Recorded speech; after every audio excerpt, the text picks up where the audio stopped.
네, 우리 오늘 말씀은 누가복음 11장 24절에서 36절 말씀이죠. 그 전에 11장 우리 1절에서부터 흐름을 오늘 좀 알 필요가 있습니다. 다 들었지만 간단하게 살펴보면 예수님은 주기도문을 가르치셨죠. 주기도문이 어떤 내용이라 그랬습니까? 하나님 나라를 구하며 살아가라고, 간청하라고, 기도하라고 말하죠. 그러면서 그렇게 구하며 살아갈 때 하나님 나라에 들어가게 될 것이고, 그렇게 구하는 자에게 성령님을 보내주셔서 하나님 나라의 그 복을 누리게 하실 것입니다. 그런 내용이었습니다. 그리고 나서 예수님이 그 다음에 우리 14절부터 나오는 내용이었죠. 실제로 귀신을 예수님이 쫓아내시죠. 말 못하게 하는 귀신을 쫓아내시니까 시비를 거는 자들이 있었습니다. 바리새인들. 그 이름 자체가 느낌이 오지 않습니까? 시비 같은 바리새인, 그죠? 그냥 하는 말입니다. 이 바리새인들이 예수님께 시비를 겁니다. 예수님의 그 모든 것을 인정하지 않으려고 하죠. 받아들이기를 거부합니다. 예수님이 전하는 것, 그 내용과 예수님이 하시는 일 다 싫은 거예요. 거부하려고 합니다. 그래서 뭐라고 예수님에게 트집을 잡습니까? 예수님은 귀신을 쫓아내기는 했는데 누구의 힘을 힘입어? 귀신의 왕 바알세불을 힘입어 귀신을 쫓아냈다. 또 어떤 사람들은 뭐라고 시험합니까? 하늘로부터 오는 표적을 구하는 거죠. 예수님 지금까지 엄청난 기적을 보여주셨는데도 안 믿어. 나 못 믿겠으니 더 보여달라. 무슨 말입니까? 안 믿으려고 하는 거죠. 못 믿겠다는 거죠. 이 정도로는 못 믿겠다. 내가 믿을 수 있도록 더 많이 보여봐. 이렇게 얘기하는 거죠. 이에 대해서 예수님은 대답을 하시죠. 만약에 내가 사탄의 힘, 마귀죠. 마귀의 힘으로 귀신을 쫓아내는 것이면 마귀가 집에서 스스로 분쟁하는 거 아닌가? 여러분, 마귀하고 귀신하고 사탄하고 마귀 같은 말이죠. 그리고 귀신들, 그의 졸개들이죠. 이들이 서로 막 쫓아내면 어떻게 돼요? 집이 망하는, 콩가루 집안인 거죠. 집이 망하는 거죠. 나라가 망하는 거다. 이렇게 대답을 하시면서, 그런데 내가 지금 이 귀신을 쫓아내는 건 뭐라고요? 하나님의 능력으로 귀신을 쫓아내는 것인데, 그러면 하나님의 나라가 지금 이미 너희에게 임한 것이다. 내가 귀신을 쫓아내는 거는 지금 너희가 막 하나님 나라가 눈에 안 보인다 막 이렇게 얘기하지만 지금 너희 눈앞에 하나님 나라가 임했다는 것을 내가 보여주는 거다. 말씀으로 가르쳐 주었고 이 눈으로 실제로 너희들에게 보여주는 것이다. 그래서 이 귀신을 쫓아낸다는 것은 하나님께서 예수님을 통해서 이 마귀, 사탄의 권세를 깨부신다는 거예요. 마귀가 굉장히 강하죠. 우리는 이길 수 없죠. 사탄은 이길 수 없죠. 귀신도 이길 수 없죠. 그런데 예수님께서 이 모든 사탄의 권세, 악한 자의 권세를 다 깨트려 부수고 귀신을 쫓아내버리는 거예요. 쫓아낼 때 예수님이 힘들게 쫓아내십니까? 아니죠. 꺼져 이러면 꺼지는 거예요. 한마디로. 그렇죠. 나가 하면 나가야 돼요. 안 나갈 건데요. 이렇게 하면 안 돼요. 못 해요. 왜냐하면 예수님이 그런 권세가 있는 분이시기 때문에 그렇습니다. 그래서 오늘 이제 그 이후에 오늘 본문이 나오는 거죠. 그러니까 이제 복음을 듣고 하나님이 임했다는 것을 깨닫고 보고 경험한 사람들은 이제 예수님을 이 복음을 거부하지 말고 믿어야 하나님 나라에 들어갈 수 있다는 내용인데, 이제 하나님께 여러분들은 어떻게 반응할 것인가? 하나님이 우리를 구원하시기 위해서 이 성경 말씀을 주셨어요. 그리고 여러 주위의 사람들을 통해서 어떻게든 복음을 알려주셨습니다. 제일 중요한 사람, 여러분의 부모님, 교회를 다닌다면 부모님을 통해서 계속해서 복음에 대해서 들려주셨죠. 그래서 이제 너희들은 어떻게 반응할 거냐? 하나님이 너에게 이렇게 증거를 보여주시는데 어떻게 반응할 거냐, 이거예요. 오늘 본문 쉽죠? 그래서 오늘 본문을 한번 성경 말씀을 한번 보세요. 제가 조금 그 흐름을 한번 설명해 드릴게요. 처음부터 약간 24절에 보면 오늘 이 내용이 24절에서 26절의 이 부분을 어떻게 이해하는가가 오늘 본문의 핵심이에요. 그래서 한번 잘 설명해 볼게요. 더러운 귀신, 깨끗한 귀신은 없어요, 여러분. 더럽다는 것은 거룩하다와 이제 반대되는 말이겠죠. 그래서 더러운 귀신, 그 악한 귀신 뭐 이렇게 표현하죠. 더러운 귀신이 사람에게서 나갔을 때, 귀신이 나갔대요. 그런데 물 없는 곳으로 다니며, 물을 안 좋아하는가 봐요. 너무 여기 신경 안 쓰셔도 돼요. 어떤 사람은 물을 이제 성령과 연결시키기도 하는데요. 뭐 그것보다는 일단 사람에게 나갈 때 막 물 없는 곳으로 막 다니죠. 어디에 들어가려고 해요. 이 귀신이. 그런 식으로 비유적으로 얘기를 하는 거죠. 근데 들어갈 데가 없어.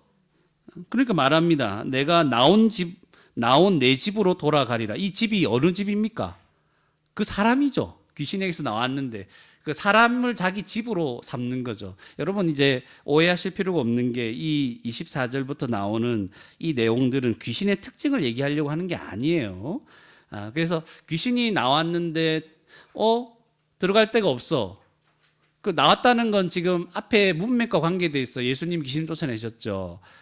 그리고 유대인들 뭐 바리새인들의 같은 경우도 그런 일이 있었을 거라고 이제 얘기도 하는데요. 일단 귀신이 나갔다. 그런데 쭉 다른 데 들어가려고 하는 들어갈 곳이 없어. 그래서 25절에 돌아가려고 하면서 가서 보니까 그 집이 청소되고 수리되었다.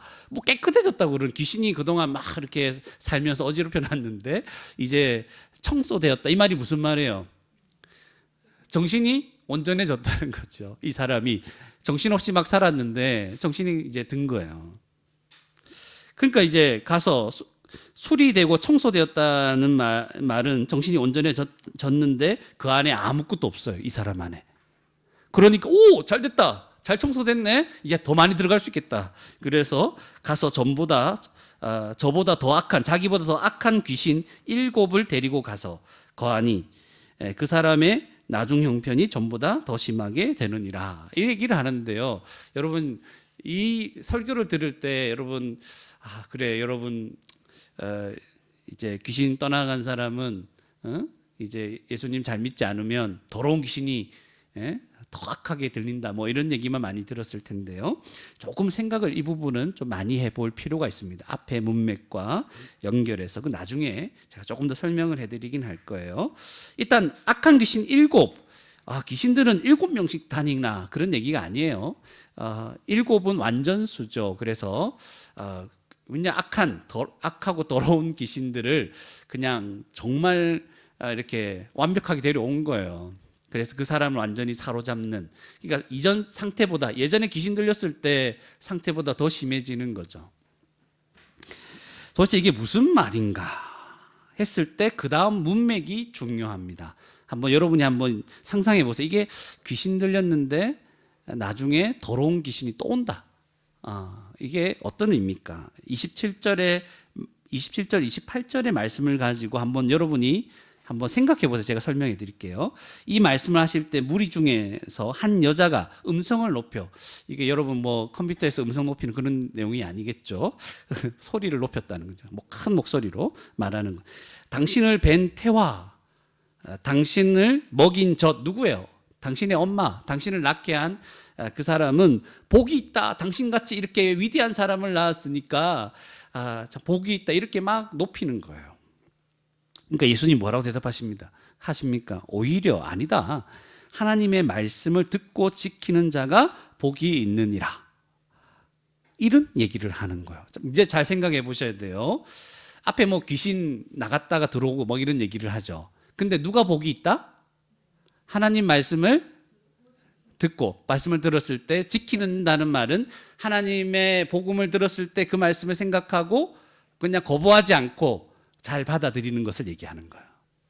그러면 귀신 나가는 것과 무엇을 연결시켜야 될까요?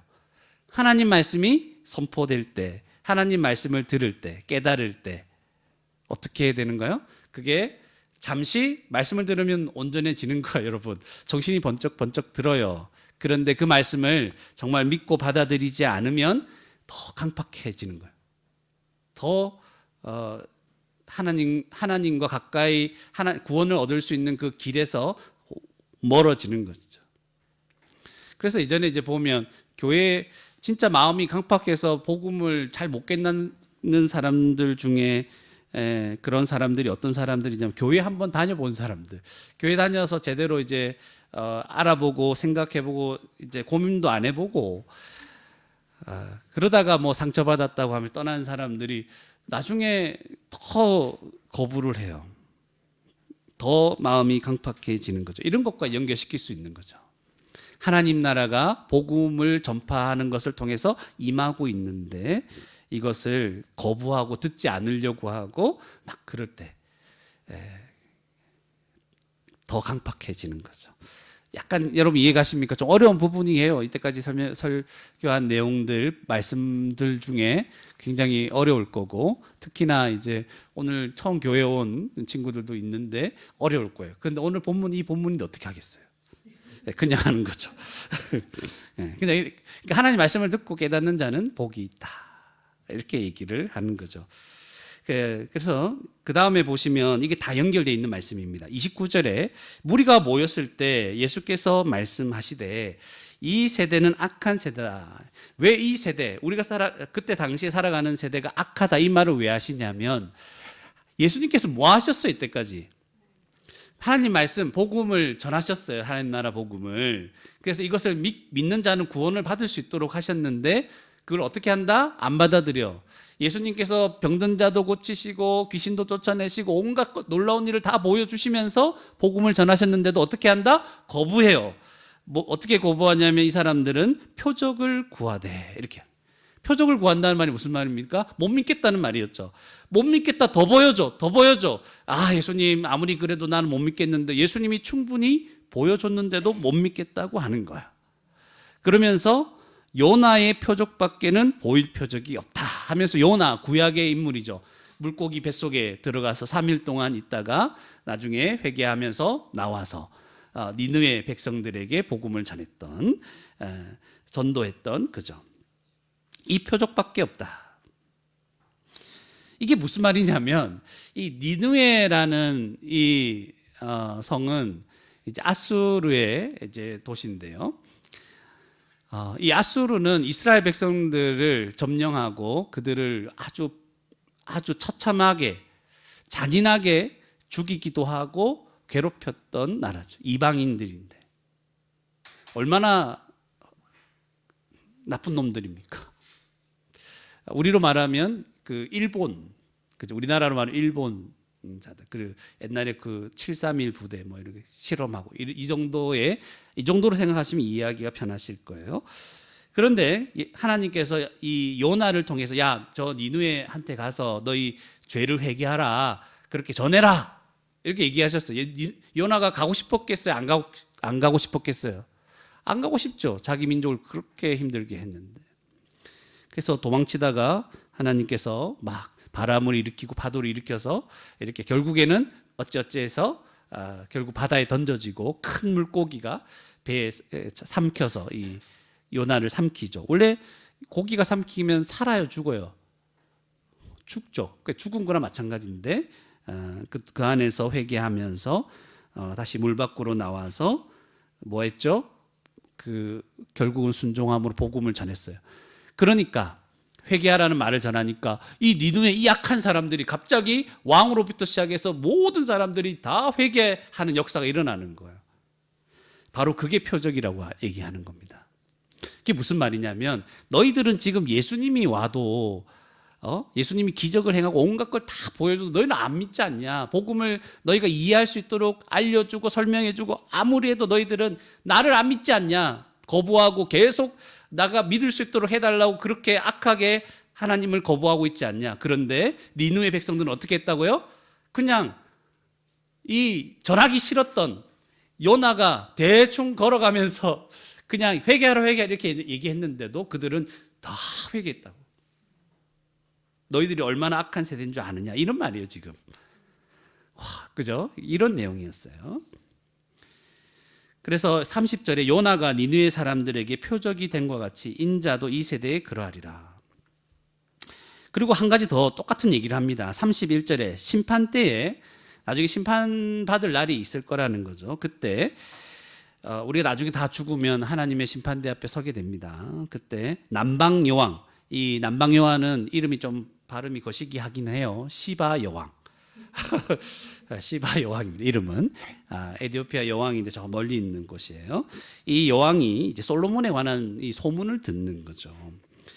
이 왕이 참 지혜롭다. 하나님이 그에게 지혜를 줬다고 하는데 지혜롭다. 내가 가서 확인해 보겠다. 그 지혜가 진짜인지 하고 솔로몬의 지혜로운 말을 들으려고 땅 끝에서 왔음이거니와 이렇게 땅 끝에서 와서 솔로몬의 얘기를 듣고 와 정말 지혜롭구나 놀라고 감탄하고 하나님이 너에게 정말 지혜 준 게 맞구나 하고 정말 긍정적인 반응을 보였어요.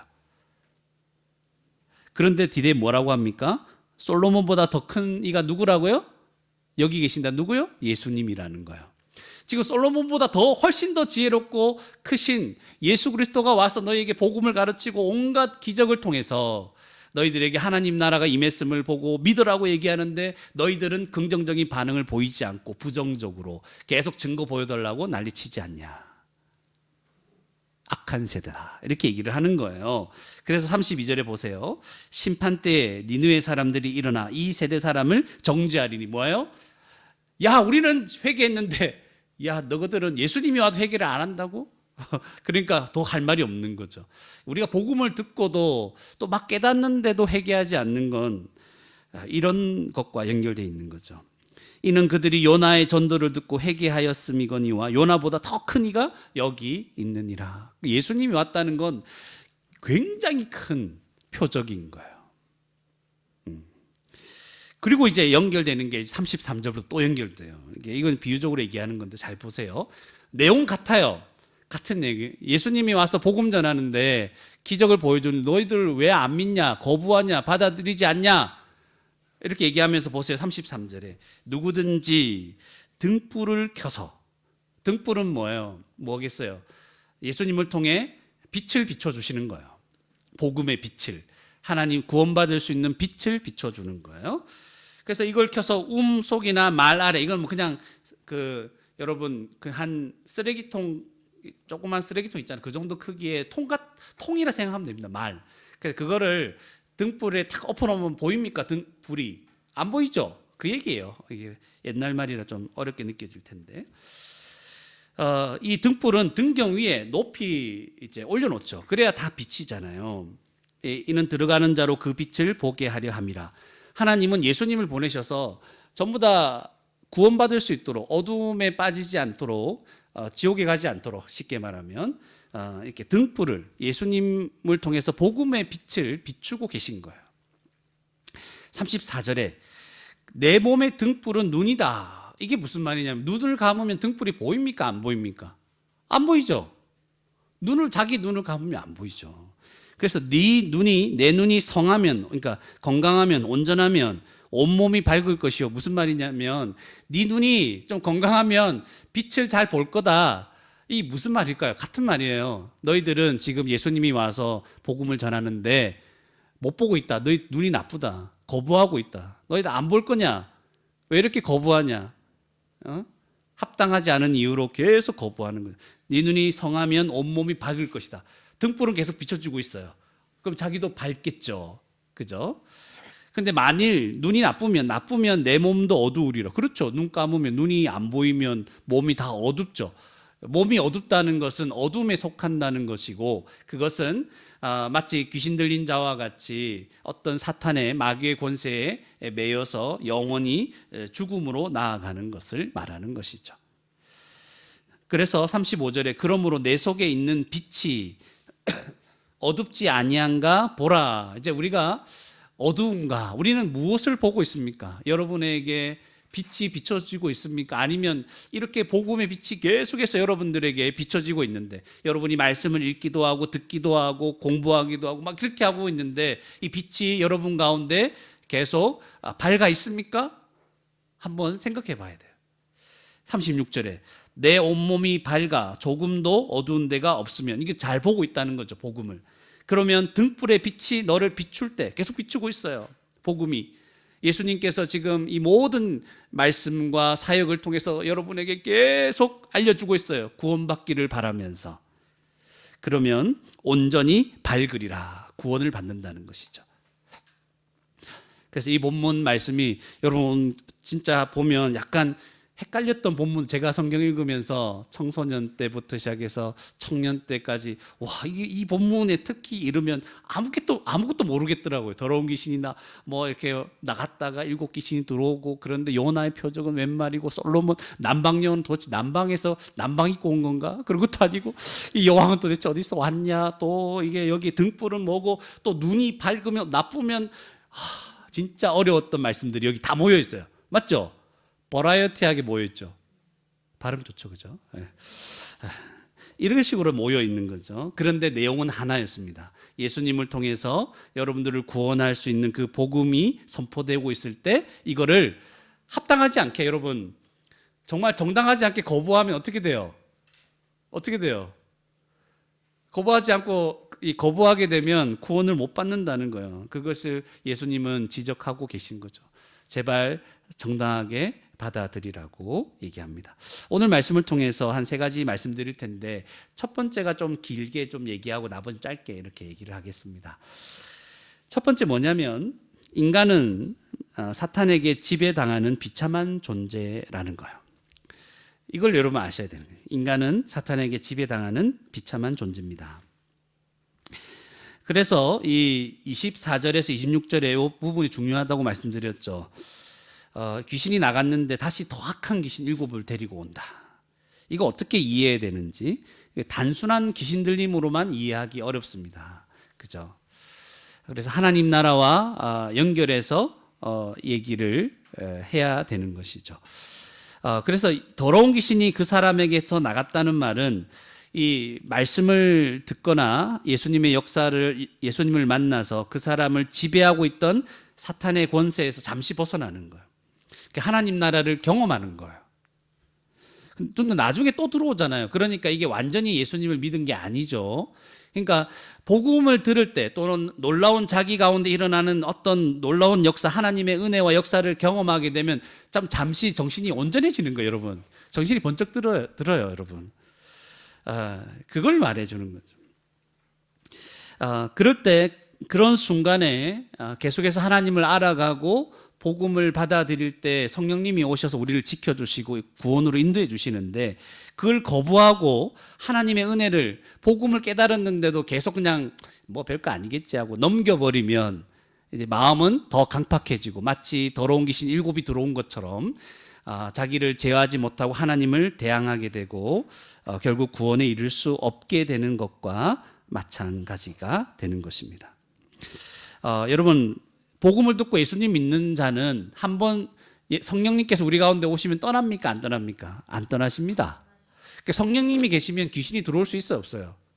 없습니다. 성령님이 센가요? 귀신이 센가요? 성령님이 세죠. 하나님이시니까. 못 들어와요, 여러분. 근데 그런 경우 있죠. 분명히 믿는 것 같은데 귀신이 들어왔어요. 그죠? 그럼 안 믿은 거예요, 여러분. 그거는 있을 수가 없는, 성령과 귀신이 한 방을 쓴다고요? 말도 안 되죠.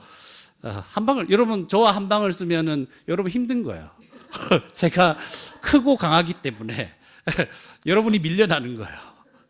그러니까 성령님과 귀신이 같이 있을 수가 없어요. 그러니까 성령님께서 오시면, 믿음으로 성령님께서 우리 가운데 오셔서 우리를 붙잡아 주시고 보호하시면 귀신이 들어올 수가 없어요. 악한 귀신 7개가 아니라 한 700마리 데리고 와도 안 돼요. 그런데 다시 들어온다는 것은 아직 제대로 믿지 않았다는 걸 말해주는 거죠. 그래서 귀신이 지금 나갔다는 말은 잠시 말씀을 들을 때, 또 예수님의 그 역사하심을 봤을 때 정신이 약간 드는 거예요. 그동안 하나님이 눈에 안 보이니까 없는 줄 알았는데 하나님이 계시는구나. 내가 죄인이구나. 하나님이 살아계셨구나. 내 죄인인 나를 구원하시기 위해서 예수님을 보내신 거구나. 이게 예전에 생각도 안 하고 관심도 없었고 막 그랬다가 점점 관심이 생기고 그렇다는 생각이 막 들면서 정신이 막 들기 시작하는 거죠. 이게 약간 오늘 자세히 말하자면 귀신이 나가는 것과 같은 거예요. 나 같은 죄인을 구원하시기 위해서 예수님을 보내주셨구나. 그래서 복음 들을 때 이런 현상이 일어나요. 죄 때문에 나는 하나님의 영원한 심판을 피할 수 없구나. 죄 때문에 사망과 모든 고통이 이 세상에 오게 되었구나. 아, 목사님 왜 세상에 이렇게 살기 어렵습니까? 나 공부하기 싫은 공부는 왜 해야 되고 막 이렇게 여러 가지 공부를 막 해도 나중에 보장도 안 되잖아요. 그러니까 내가 이렇게 왜 괴롭게 살아야 됩니까? 이렇게. 또 살만하면 나중에 병 걸리고 아프고 또 뭐 많이 그러죠. 젊을 때는 시련의 아픔, 무슨 아픔, 뭐 고통, 상처, 갈등 왜 이렇게 그런가 했는데 알고 보니까 말씀을 통해서 이 세상에 죄가 들어오고 죄 때문에 이런 고통들이 다 생겼다는 걸 알게 되고 정신이 막 드는 거예요. 여러분 성경 말씀을 진지하게 좀 살펴보셔야 됩니다. 그러면 내가 누구인지 어디로 가고 있는지 깨닫게 됩니다. 저도 이제 젊었을 때 그런 생각 많이 해요. 내가 누군가 도대체. 나는 이 집에 태어났는데 난 도대체 누군가. 나는 왜 이렇게 생각하고 있는가. 이런 생각을 많이 했어요. 여러분 좀 철학적이죠. 그래서 하나님은 정말 살아계신가 아닌가 온갖 생각을 많이 했었어요. 그런데 하나님께서 성경 말씀을 통해서 이런 모든 것들을 깨닫게 해주시는 겁니다. 성경 말씀을 통해서 하나님은 우리를 구원하시기를 원하십니다. 그래서 성경을 보는 거예요. 성경을 진지하게 생각하고 알고자 하는 사람은 그동안 내 인생이 안개와 같이 뿌옇게 잘 보이지가 않았어요. 나 이제 뭐 하지? 뭐 먹고 살지? 어떻게 나는 왜 태어났을까? 나를 사랑하는 사람 누굴까? 그래서 누군가를 찾아 헤맵니다. 이 세상에 나를 정말로 사랑하는 사람이 있을까? 나의 소울메이트 찾기 힘들 거예요, 여러분. 그런 사람이 있을까? 그런 내 인생에 대한 모든 그런 고민들이 안개같이 뿌였던 것이 확 밝아지고 그래서 그랬구나. 그래서 이랬구나. 이것들이 쫙 알게 되는 거죠. 이 세상에 대해서도 이해가 되는 것입니다. 그런데 오늘 본문은 무슨 얘기를 하고자 하냐면 복음을 들으면서 우리에게 생각이 분명해졌어요. 알게 되었어요. 그리고 내가 믿어야 되겠구나. 그래야 구원받겠구나. 이걸 알게 되었는데도 이상하게 아무런 이유 없이 그냥 하나님을 또 거부하는 거죠. 그냥 내가 깨달았던 복음을 내팽개치는 거죠. 예전에 여러분 잘 알아. 여러분들 한 사람 한 사람 예전에 어릴 때부터 시작해 보아왔는데 여러분이 어느 순간 하나님 계시구나 하면서 하나님을 믿고자 했을 때가 있는 줄 압니다. 제가. 근데 이걸 다른 여러 가지 일들 때문에 내팽개치고 확실히 하나님을 믿는 자리에 나오지 않을 때 마음이 나중에 더 완악해지고 나중에 뭐라고 하냐면 하나님 안 믿어. 내가 하나님이 어디 있어? 이런 얘기까지 나오는 거죠. 이게 말하자면 더러운 귀신 7이 들어와서 더 상태가 안 좋아진 것과 같은 거죠. 여러분 하나님과 멀어지는 게 왜 안 좋냐면 결국 지옥 가기 때문에 그래요. 하나님이 내 인생에서 별거 아니다. 예전에는 복음 들으면서 알았는데 뭐 별거 있냐? 하나님 뭐 하실 수 있냐? 눈에 보이지도 않는데 이런 식으로 가면서 지옥 가는 거예요. 그러니까 우리는 이 결국을 알지도 못해요. 얼마나 고통스러운지. 그렇기 때문에 하나님을 거부하고 멀어지는 것은 정말 끔찍한 일이 아닐 수가 없는 것입니다. 그래서 예수님께서 28절과 같이 말씀하신 것이죠. 말씀을 듣고 지키는 자. 말씀을 들을 때 어떻게 하라? 반응하라는 거예요. 정당하게 반응하라는 거예요. 그래서 복음을 듣고 받아들이고 믿는 자는 구원을 얻을 것이고 하나님 나라에 들어가게 될 것이다. 모든 고통에서 벗어나는 것이죠. 사탄이 하는 일이 뭘까요? 귀신의 우두머리인데 귀신의 왕이라 그러죠. 사탄이 하는 일, 마귀가 하는 일이 뭡니까? 사람들이 복음을 못 듣게 해요. 그래서 이제 주로 설교 시간에 잠이 오는 거죠. 이렇게 얘기하는 거는 잠에서 약간 깰 필요도 있고 공기도 환기시킬 필요도 있고 약간 덥죠, 여러분? 안 더워요? 공기가 이제 좀 통할 필요도 있는 거죠. 산소가 부족해. 우리가 굉장히 부드럽게 상황을 잘 얘기를 하죠. 그래서 복음을 못 듣게 하는 거예요. 안 들려. 여러분 저도 그럴 때가 있었어요. 교회 어릴 때부터 저는 태어날 때부터 교회 나왔는데 한동 복음 막 설교하는데 안 들려. 이게 무슨 말인지 몰라. 그래 너무 잤어요. 찬양할 때 깨어 있다가 말씀 시작하면 딱 자면서 침을 흘리는데 깊은 침을 흘려. 그래서 옛날 제가 성경책에 그게 있는데 지금 그 성경책이 없어져서 문제인데 이 침이 파고들었어. 책을 오랫동안 파고들어서 한 수십 장에 걸쳐서 이 침의 흔적이 있었다. 이 더러운 얘기를 하면 안 돼. 더러운 귀신 얘기하다가 더러운 침 얘기하는데 그만큼 안 들렸어요. 잘 안 들려. 그러니까 마귀가 하는 일이 뭐냐면 복음 못 듣게 하고 들어도 깨닫지 못하게 하고 관심이 없도록 만들고 하는 거예요. 그게 마귀가 하는 거예요. 그리고 깨달았는데도 믿지 못하도록 하는 거예요. 때로는 믿음 어떻게 하나 두려움을 주고 걱정 주고 확신했는데도 그렇게 되는 거예요. 왜 그렇게 하냐면 마귀가 하나님을 반역한 존재입니다. 그런 영적인 존재예요. 그리고 그의 마지막은 영원한 형벌이 정해져 있어요. 뭐라고 성경에 기록되어 있냐면 그들을 미혹하는 마귀가 미혹한다 그러죠. 사람들을 미혹해요. 미혹해서 말씀을 못 듣게 한다니까, 깨닫지 못하게 한다니까, 깨달아도 믿음에 이르지 못하도록 계속 우리를 방해해요. 여러 가지 것들로. 그러니까 이 마귀, 근데 이 마귀가 어떤 형벌을 받냐면 불과 유황못에 던져지니 이렇게 돼 있어요. 그러니까 이 마귀는 자기 운명이 정해진 걸 알아요. 자기는 이제 마지막에 끝날 것이다. 그러니까 혼자 가고 싶겠습니까? 많이 데리고 가려고 그러죠. 자기 친구들, 여러분들을 많이 데리고 가려고 그러는 거죠. 정한 날까지 하나님의 일에 방해를 일으키고 싶은 거예요. 하나님께서 하나님 나라를 이제 완성하시는 이 모든 일을 방해하는 거죠. 그래서 예수님도 해방하는 거예요. 십자가를 지시지 못하도록 시험하고 그리고 핍박을 가하고 괴롭히고 막 이런 일을 하는 거예요. 그리고 이미 구원받은 하나님 백성들까지 건드립니다. 예수님 믿은 저와 여러분들이 믿은 자로 못 살도록, 그러니까 온갖 근심과 걱정에 막 이렇게 막 골몰하면서 살아가도록, 막 나는 정말 힘들게 이 땅을 살아가는 그런 자다라고 생각하고 하나님이 어디 있냐 이런 생각까지 하게 만들고, 그죠? 그래서 거룩하게 살지 못하고 믿음으로 살지 못하고 소망, 기쁨 다 사라지게 만들려고 하는 것이, 그렇게 공격하는 것이 마귀입니다. 마귀는 존재합니다, 여러분. 지금도 우리 힘으로는 못 이겨요. 그러나 하나님을 믿는 자, 성령 안에서는 이길 수 있죠. 고린도후서 4장 4절에 한번 제가 말씀 읽어드릴게요. 제가 증거를 보여드릴게요. 뭐냐면 이렇게 되어 있습니다. 그 중에 이 세상의 신이 믿지 아니하는 자들의 마음을 혼미하게 하여, 그러니까 마귀가 하는 일을 아직 안 믿는 자들의 마음을 혼미하게 하는 거죠. 그리스도의 영광의 복음의 광채가 비치지 못하게 함이니. 분명하죠. 그러니까 여러분은 그냥 가만히 있으면 믿지 못해요.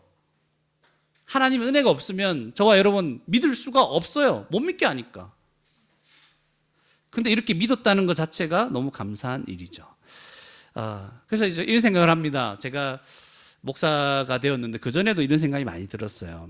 왜 많은 사람들이 진짜 들으면 앞뒤도 안 맞는 그 이단들 얘기하는 거 있잖아요. 뭐 신천지든지 구원파든지 뭐 안식, 이상한 여호와의 증인, 뭐 이상한 게 많잖아요. 그 앞뒤도 안 맞는 그런 말, 이단들의 말에 왜 그렇게 넘어가는지 저는 이해가 도통 안 됐어요. 여러분도 안 그렇습니까? 들어보면 말도 안 되는 말, 이상한 걸 막 이렇게 한마디 욕해 볼게요. 씨부리는지. 뭐라 계속 우리 교회도 편지가 신천지에서 막 나를 전도해 보려고. 근데 뭐 이상한 말들, 저거는 이해도 안 되는 말. 그런 거예요. 그리고 여러분, 성경을 정직하게 읽고 이해하려고만 해도 기본적으로 알게 되는 게 있어요. 하나님은 살아계시는구나. 이건 뭐 성경 자체가 우리에게 가르쳐 주는 거예요. 예수님이 십자가에서 죽으셔서 우리를, 죄인을 구원하시려고 하셨구나. 그런데 이런 성경을 읽는데 왜 같은 성경을 보는데도 엉뚱한 것을 사람들이 붙들고 사는지 저는 이해가 안 됩니다. 그러니까 어떤 사람들은 그래요. 성경 보면서 성경 보면 하나님 잘 믿으면 부자가 된다. 부자는 무슨 부자? 우리 부자 없어요. 부자는 무슨 부자? 너 문제가 해결될 거다. 문제 해결을 위해서 예수님 믿습니까? 아니에요. 예수님 믿으면 신비한 능력을 받게 된다. 출세한다, 성공한다, 병 고침 받는다.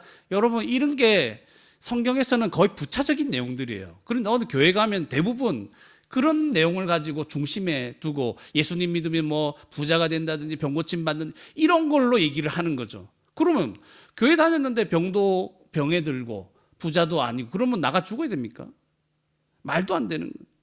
왜 사람들은 이런 것에 관심을 보이는지, 같은 교회를 다녀도 이해가 되지 않는 겁니다.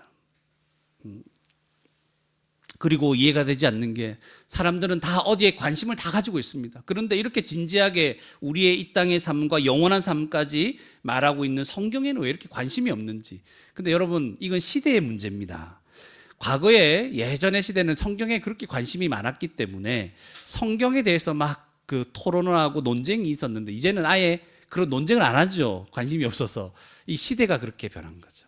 이 시대에 대해서는 제가 언젠가 한번 여러분에게 강의를 한번 할 거예요. 조만간.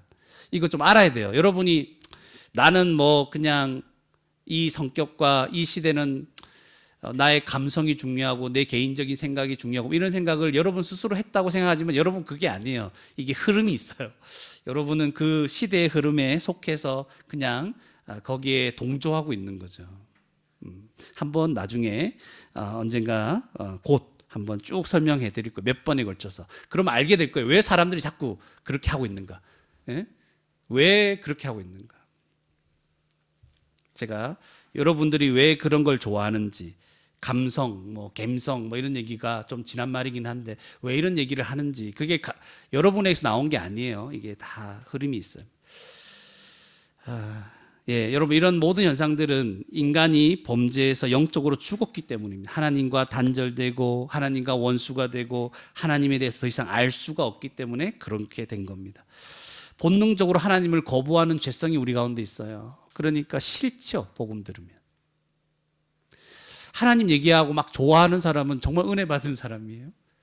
와, 그렇게 보면 저도 한 중2, 중3 때부터 은혜를 받았던 것 같아요. 그게 조금씩 들리기 시작하더라고요. 그러나 복음을 들을 때 여러분, 우리의 눈이 밝아집니다. 아까 뭐 눈 얘기도 했지만 갑자기 밝아져서 정신이 온전해진다 그랬죠. 안개가 걷히고 어둠이 물러나는 거죠. 그리고 경우에 따라서는 놀라운 경험도 합니다. 와, 하나님 살아계시다는 걸 실제적으로 경험을 통해서 하나님께 좀 긍정적인 마음이 변화되는 사람도 있어요. 어떤 사람은 진짜 병에서 고침받는 사람도 있어요. 여러 가지 현상들이 일어나요. 실제로 많은 사람들이 그렇게 되는 걸 보았습니다. 그러나 여러분, 그래도 믿지 않으면 우리는 구원받을 수 없죠. 여러분, 인간은 하나님을 떠난 이후로 죄인입니다. 그래서 사탄에게, 마귀에게 지배당하는 비참한 존재입니다. 여러분, 인간이 혼자 있을 때 여러분 자유 얘기하죠. 자유. 오늘 아무래도 세 가지 다 얘기를 못할 것 같아요. 그래서 시간이 되는 만큼만 하겠습니다. 인간은 혼자 있을 때 자유를 누리고 정말 편안함을 누리는 그런 존재라고 많이 얘기하죠. 나에게 자유를 달라, 간섭하지 말라. 여러분, 간섭하는 거 안 좋아하죠? 싫죠? 간섭 좀 하지 말라. 이게 여러분의 생각인 것 같지만 그렇지 않아요. 이거는 이 현대성이라고 얘기하는데, 그래서 오늘날 사람들에게 추구하는 여러분의 개인의 권리, 인권, 자유를 찾아서 나의 개성 막 이런 걸 추구하면 나는 이제 행복하게 될 것이고 자유를 얻게 될 것이고 막 그런 생각을 많이 하죠. 그런데 이런 현대 사회에서 오히려 나타나는 현상이 뭐냐면 외로움이에요. 자유를 찾아서 나 혼자 나의 개인의 권리를 찾아서 뭔가 찾아갔는데 거기 아무것도 없어요. 외로움밖에 없어요. 그리고 모든 책임이 이제 내가 결정하는 게 중요해요. 여러분의 선택이 중요하다고 얘기하죠, 오늘날. 내가 결정하는 게 중요하고 내가 뭔가 얻는 게 중요하죠. 그것을 내가 해야 되기 때문에 막중한 책임이 따르는 거죠. 내가 불행해지면 누구 책임이요? 내가 결정했기 때문에 내 책임인 거야. 나 뭐 하며 먹고 살까? 과거에는 여러분 태어나면서 자기 직업이 정해져 있어요. 그죠? 농사 지었으면 그 농사 계속 짓는 거죠. 뭐가 하는 거죠. 맞죠? 근데 지금은 어떻게 되죠? 다 결정해야 되는 여러분이. 이게 현대성이라고 하는 거예요. 그래서 두려움이 있는 거죠. 이 인생에 대해서 어떻게 될까? 그리고 허무함에 빠지게 됩니다. 이게 뭐냐면 결국 우리는 무엇인가 매여 살아가게 되는 것이고 이런 것에 대해서는 제가 조만간에 강의를 통해서 말씀드리려고 하는 것입니다. 여러분, 하나님이 우리를 다스리고 우리를 통치하지 않으시면 우리는 온갖 악한 것에 지배를 받는 거예요. 고통받는 자가 되는 거예요. 하나님을 떠난 인간의 이 비참한 모습이 죄인의 모습입니다. 여러분, 하나님을 만나지 않으면, 하나님이 베풀어 주신 구원을 받지 않으면 여러분 평생 죽을 때까지 괴로울 거예요. 제가 장담합니다. 고통스러울 거예요. 나이가 들면서 어떨 때는 이런 고통, 여러분 학생이기 때문에 공부 때문에 힘들죠. 또 여러 친구 사이의 갈등 때문에 힘들죠. 또 나이가 들면 이제 먹고 사는 문제 때문에 힘들고, 또 배우자와의 관계 때문에 힘들고, 그 다음에 병 때문에, 나이가 들면 병 때문에 힘들고, 이제 죽음에 대한 두려움 때문에 힘들고, 그 안에 계속 반복되는 게 인간과의 갈등, 그죠? 이 사회와의 갈등, 이게 계속 기다리고 있는 거죠. 그러니까 자유를 막 마음껏 누리고 싶은데 뭐가 없어요. 돈이 있어야 자유를 누릴 것 같은데, 돈이 없으니까 돈 벌려고 또 고통받아. 스트레스 받고 경쟁해야 돼요. 이런 거예요. 하나님을 떠나니까 인간이 이렇게 고통받습니다. 자기를 비우고 평안을 얻을 수 있다고 말하는 자들이 있는데, 여러분, 비어 있으면 뭐가 찾아온다? 다른 악한 것들로 채워집니다. 그러니까 우리 인간, 죄인이라는 것은 끊임없이 뭔가가 채워지는 존재예요. 자기가 마음껏 자기를 누리면서 자유를 찾아서 살아가는 존재가 아니고, 가만히 있으면 뭔가 자꾸 찾아 들어와요. 뭔가 채워지는 거예요. 그 결과 하나님을 떠나고 강팍해지는 건데요. 그러니까 우리가 늘 자주 쓰는 말이 있어요. 미쳐있다, 이런 말 쓰죠. 저 사람 보고, 야, 저 사람은 저거에 미쳐있구나, 미쳤구나, 미쳤어, 이렇게 얘기 쓰죠. 제가 쓰는 말은 아니에요. 미쳤구나. 그러니까 뭔가 꽂힌다는 거예요. 꽂혀서 미쳐 살아가고 있죠. 대부분이 뭐에 꽂힙니까? 돈에 꽂혀서 미쳐 살아가고 있습니다. 돈만 있으면 해결될 텐데, 돈만 있으면 자유, 행복, 기쁨, 평안, 이게 다 올 텐데 돈에 미쳐 있어요. 돈만 있으면 다 해결돼. 그래서 애들부터, 요즘은 옛날에는 안 그랬는데 정말 초등학생부터 돈 많았으면 좋겠다. 100조가 뭔지 압니까? 100조가 있으면 좋겠다. 뭔 말을 하는지도 모르고 돈만 있으면 좋겠다고 얘기를 합니다. 어떤 사람들은 정말 소울메이트 얘기했죠. 사랑에 미쳐, 나를 정말 사랑해주는 사람, 그 사람 만나고 싶다 찾아 헤맵니다. 없습니다. 정신적으로 사랑하고 싶고, 또 어떤 사람은 육체적인 이 성적인 그런 쾌락에 미쳐 있습니다. 이것도 저것도 안 되니까 술에 미칩니다. 술에 약간 약하다 생각을 하는 사람들이 마약으로 들어갑니다. 마약에 한 빠지면 나올 수가 없죠. 그리고 어떤 사람들은, 많은 사람들이 미움과 분노에 가득 차 있습니다. 그러니까 자기가 채워진다는 거예요. 항상 우리라는 존재는 자꾸 채워져요. 여러분, 가만히 있어 보세요. 채워집니다. 미움이 차기 시작하면 이걸 감당할 수가 없는 거예요. 그리고 두려움과 공포로 채워집니다. 아, 두렵다. 어떻게 살지? 걱정과 근심으로 채워집니다. 그리고 성공과 출세하는 이것에 미쳐 있는 거예요. 성공해야지. 그 돈하고 연결되어 있는 거예요. 그리고 외모에 미쳐 있습니다. 물론 저 같은 사람은 이런 거 미칠 필요가 없죠. 이미 완벽하니까. 이건 유머죠, 유머. 이 외모에 미치는 거예요. 여러분, 잠 깨라고 하는 말이에요. 외모에 미치는 거죠. 너무 거울 보면 자기를 싫은 사람 있죠. 사실은 그래, 마음에 드는 사람이 없어. 서로 자기 얼굴에 누가 마음에 듭니까? 다 미쳐 있어요. 서로를 볼 때 외모로 보죠. 야, 키가 어떠냐, 얼굴이 뭐 어떠냐. 여러분, 그거 별거 아니에요. 뭐냐면 키 커봤자 뭐 기냐 짧으냐 이거잖아요. 그죠? 얼굴 막 어떻게 생겼냐, 눈, 코, 입이 얼마나 모여 있고 흩어져 있고 이 정도잖아요.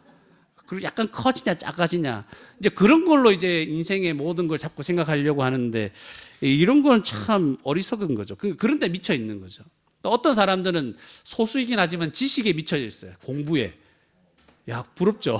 공부에 잘 미치지 않은 사람들이.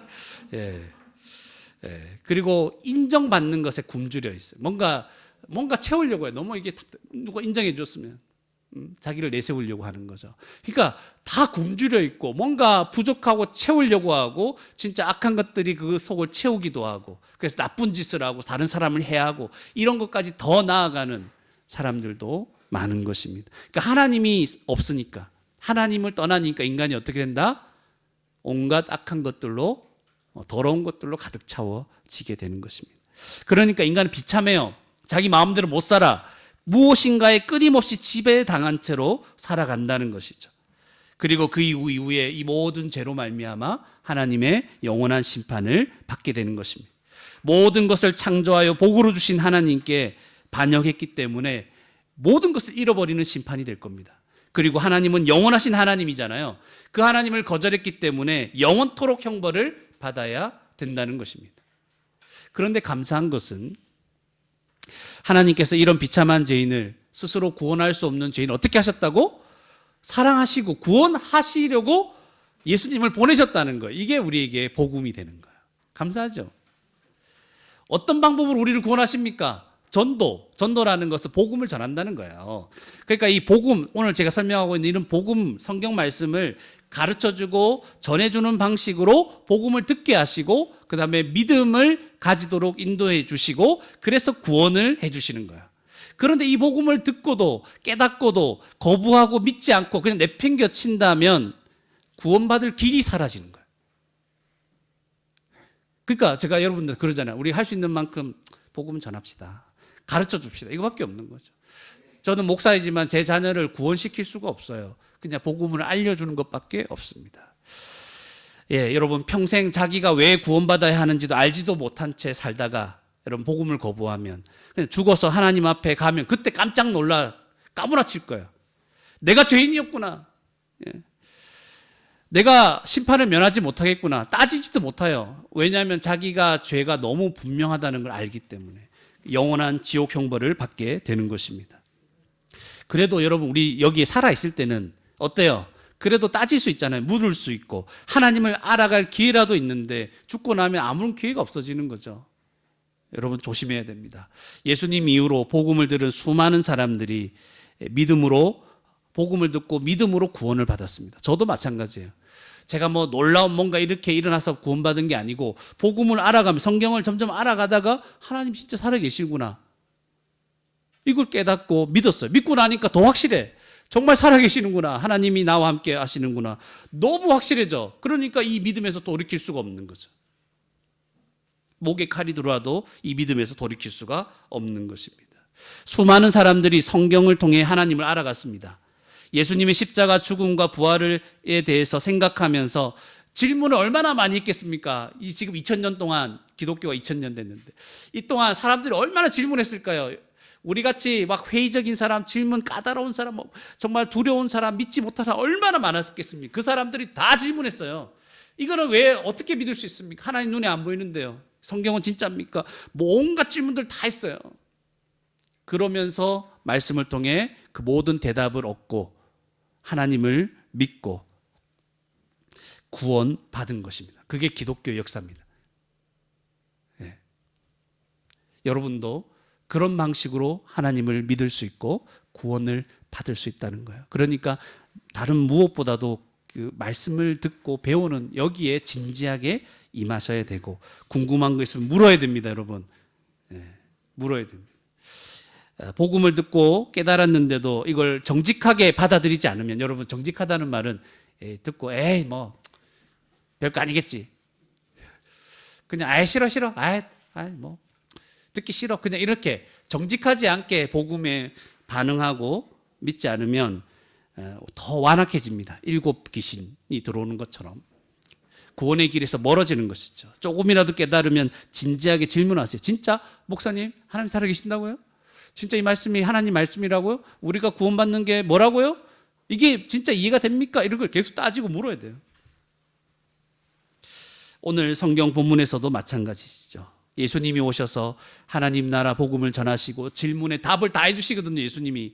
그리고 모든 병자들을 고쳐주시고 귀신들을 내쫓으시고 죽은 자까지도 살려주시는 놀라운 표적을 보여주셨는데도 믿지 않고 예수님을 거부하는 자들이 이 시대에도 많았습니다. 예수님이 와도 거부해요. 얼마나 완악합니까? 오늘 본문은 바로 이런 자들에게 얘기하시는 겁니다. 여러분 복음이 조금 들립니까? 들리는 게 조금이라도 있습니까? 정직하게 반응하세요. 그것이 살 길이요 구원받을 길이라는 거예요. 그래서 오늘 본 말씀을 한 가지만 얘기했는데 오늘 본문 말씀을 이제 마무리를 좀 할까 합니다. 할 얘기는 많지만 마무리를 하겠습니다. 그래서 두 번째는 어떤 얘기를 하려고 했냐면 예수님이 십자가에서 비참한 죄인을 구원하셨습니다. 첫 번째는 뭐라고요? 우리는 비참한 죄인이었다는 거예요. 근데 이 비참한 죄인을 누가 구원하셨다고? 예수님께서 구원하셨다는 거예요. 그게 요나의 표적과도 연결되고 등불과도 연결됩니다. 하나님은 등불처럼 우리가 어둠 가운데서 헤매고 있을 때 우리를 비춰주시는 거예요.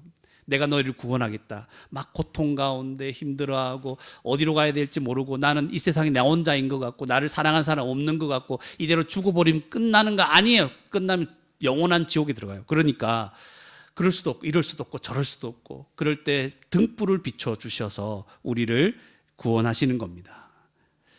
그래서 여러 가지 말씀들이 있는데 이렇게 한번 들어보세요. 사도행전 26장 18절인데 그 눈을 뜨게 하여 어두움에서 빛으로 사탄의 권세에서 하나님께로 돌아오게 하고 죄 사함과 나를 믿어 거룩하게 된 무리 가운데서 이런 표현을 하는 거예요. 알겠죠? 이런 식으로 빛을 비춘다는 게 복음을 들려주고 믿을 수 있도록 죄 사함을 얻게 하고 믿게 하시는 것이죠. 여러분 예수님은 인격적인 분이십니다. 여러분 강압적으로 믿으라 이렇게 하시는 분이 아니에요. 그런 분이 아니에요. 여러분 하나님께서 저를 믿게 하실 때도 억지로 그렇게 하지 않으세요. 생각하게 하고 고민하게 하고 제 질문에 대답해 주시고 진짠가 확인하고 정말 그러네요 할 때까지 주님이 나에게 저에게도 역사하셨고 오늘날 믿는 많은 사람에게도 동일하게 그렇게 역사하시는 분입니다. 그런 분을 믿어야 됩니다. 어떻게 믿냐면 요나가 회개 선포를 했는데 그 이방인들이 그 악한 사람들이 다 회개했습니다. 그 발음 이상하다 그래 시바 여왕 그 여왕이 이렇게 솔로몬의 지혜를 들으려고 막 온 것처럼 그런 마음으로 하나님 말씀을 들을 때 마음껏 질문하고 진지하게 생각을 하시면 하나님께서 여러분을 구원으로 하나님이 눈에 보이지 않는데 그분이 살아계시다는 걸 확실하게 여러분 가운데 알게 하실 겁니다.